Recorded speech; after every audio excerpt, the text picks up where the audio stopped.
रोटी तो रोटी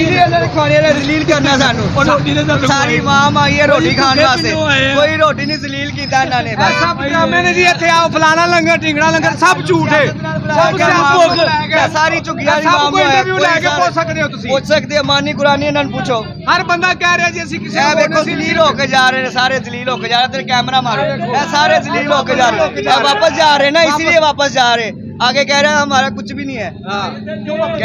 वो कह रहे बस हम खाने पीने के लिए आए थे इधर कुछ मिला नहीं हमें तो हम वापस जा रहे हैं कुछ भी नहीं सब झूठे ड्रामे जी आपको ये मिलेगा बिरयानी है चावल है कुछ भी नहीं है सब झूठा किसी ने सादा पानी नहीं पिलाया यहाँ भट्ठे वाले लेके आगे जो मजदूरी नहीं करते भट्ठों में ईटा वाले वो डाले भर भर के ले वो बेचारे कह रहे हैं हमारे इधर भूखे मार दिए ना अभी वो वापस जा रहे हैं इधर जलील कर दिया आवाम को लोग तो कहते हैं मरियम नवाज को देखते हैं मरियम नवाज को किसने देखना है सब पेट के खाने के लिए है मरियम नवाज कोई चक्कर नहीं है सब झूठ है सिर्फ खाने के लिए किसी को कुछ मिला भी नहीं है कसम खुदा की लोग कह रहे हैं हमने पीटीआई को वोट देना बस इतनी बड़ा हाँ शेर की सर पे टोपी डाली है वो बोल रहे कसम उठा के बोल रहे कि हमने बल्ले को वोट देना देना इलेक्शन को पता चलेगा कौन जीता कौन नहीं मियां साहब 21 को आएंगे कि नहीं कभी भी नहीं आएगा अभी उनके दिल का मसला पड़ रहा है दिल को मसला पड़ रहा है अभी और पड़ेगा वो प्लेयर्स कम हो रहे हैं अभी वो उसकी बीमारियां बढ़ रही हैं अभी कभी भी नहीं आएगा हमने इस्तकबाल करना है हमने बहुत जुतियां इकट्ठी की हैं हमने इस्तकबाल बनाया वो इतना बड़ा हार बनाया हुआ जुतियों का इससे इस्तकबाल करेंगे मियां साहब का बहुत अच्छे कुछ भी नहीं है